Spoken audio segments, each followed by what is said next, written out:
ناظرین کرام السلام علیکم۔ صلاح الدین ایوبی نے مصر میں استحکام حاصل کرنے کے بعد صرف اپنی حکومت کو نہیں بلکہ پوری امت کو متحد کرنے کی تیاری شروع کر دی تھی۔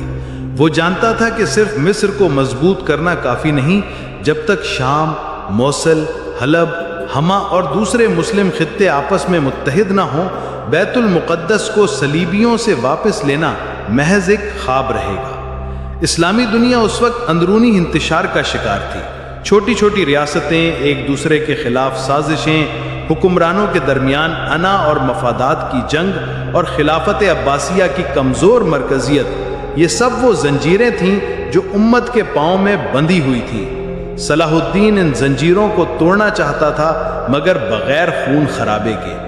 سن 1174 عیسوی میں ایک ایسا واقعہ رونما ہوا جس نے حالات کو یکسر بدل کر رکھ دیا۔ نور الدین زنگی، صلاح الدین کا استاد، رہنما اور مثالی مجاہد، دمشق میں انتقال کر گیا۔ اس کی وفات سے شام میں خلا پیدا ہو گیا۔ اس کا کم عمر بیٹا اسامہ تخت پر بیٹھا تو ضرور، لیکن حکومت سنبھالنے کی اہلیت نہیں رکھتا تھا۔ امراء آپس میں تقسیم ہو گئے اور ہر طرف بد اعتمادی کی فضا پھیل گئی۔ یہ لمحہ صلاح الدین کے لیے نازک بھی تھا اور اہم بھی۔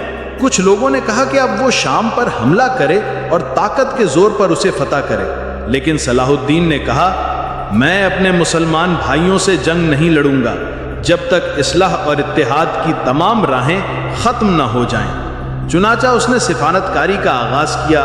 اس نے دمشق، حمص، حلب اور موصل کے حکمرانوں کو خطوط لکھے، وفود بھیجے اور اتحاد کی دعوت دی۔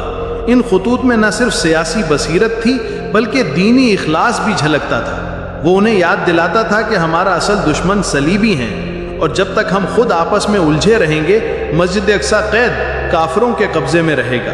کچھ جگہوں پر اس کی بات سنی گئی اور کچھ نے اس کی نیت پر شک کیا۔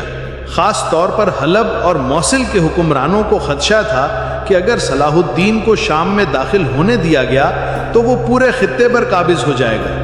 انہوں نے اسے روکنے کے لیے باہمی معاہدے کیے اور لشکر تیار کیے۔ صلاح الدین جانتا تھا کہ اتحاد کا خواب صرف جذبات سے نہیں، حکمت سے پورا ہوگا۔ چنانچہ اس نے پہلا قدم دمشق کی طرف بڑھایا۔ دمشق، جو ایک طویل عرصے سے نور الدین زنگی کا پایہ تخت تھا، اب غیر مستحکم ہو چکا تھا۔ وہاں کے عمادین اور عوام صلاح الدین کی شجاعت، دیانت اور عدل سے پہلے ہی متاثر ہو چکے تھے۔ انہوں نے خود اسے دعوت دی کہ وہ شہر میں داخل ہو کر انتظام سنبھالے۔ صلاح الدین نے دمشق میں بغیر کسی خون خرابے کے داخل ہو کر نئی تاریخ رقم کی۔ نہ کوئی قلعہ فتح کرنا پڑا، نہ کسی سپاہی کی تلوار چلی۔ عوام نے گلیوں میں پھول نچھاور کیے، علماء نے اس کا استقبال کیا اور خطیبوں نے ممبروں سے اس کی آمد کو رحمت کی بارش قرار دیا۔ دمشق کا گورنر، جسے نور الدین کے بعد امیر بنایا گیا تھا، عزت کے ساتھ رخصت کیا گیا تاکہ دنیا دیکھے کہ صلاح الدین اقتدار کے لیے نہیں، اتحاد کے لیے آیا ہے۔ دمشق پر کنٹرول کے بعد اس نے پورے شام میں عدل اور اصلاحات کا عمل شروع کیا۔ اس نے لوٹ مار کرنے والے قبائلوں کو قابو میں کیا، تجارت کو بحال کیا اور علماء و صوفیہ کو ریاستی مشوروں میں شامل کیا۔ اس نے واضح پیغام دیا کہ یہ جنگ تلوار سے زیادہ دلوں کی فتح کی جنگ ہے۔ اب اس کی نگاہیں حلب کی طرف تھیں۔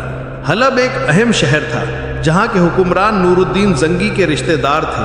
انہوں نے صلاح الدین کو ایک مدعی سمجھا، نہ کہ مجاہد۔ چنانچہ انہوں نے اس کے خلاف ایک چھوٹا لشکر روانہ کیا، لیکن صلاح الدین نے لڑائی کو آخری حل سمجھا۔ اس نے ان کے ساتھ کئی بار صلح کی کوشش کی، مگر حلب کے عمراء نے ہر بار انکار کر دیا۔ پھر ایک وقت آیا کہ حلب کے حالات اتنے بگڑ گئے کہ خود وہاں کے عوام نے صلاح الدین سے مدد مانگی۔ شہر کے گرد صلیبیوں نے چڑھائی کر دی تھی اور اندرونی خلفشار نے دفاع کو کمزور کر دیا تھا۔ صلاح الدین نے موقع غنیمت جان کر شہر کا محاصرہ کیا، لیکن لڑائی نہیں کی بلکہ صرف دباؤ ڈالا۔ آخر کار حلب کے حکمران نے صلح کر لی اور شہر صلاح الدین کے ہاتھوں میں بغیر خون بہائے آ گیا۔ یہ ایک بڑی علامت تھی کہ اتحاد صرف تلوار سے نہیں بلکہ نیت، حکمت اور کردار سے حاصل ہوتا ہے۔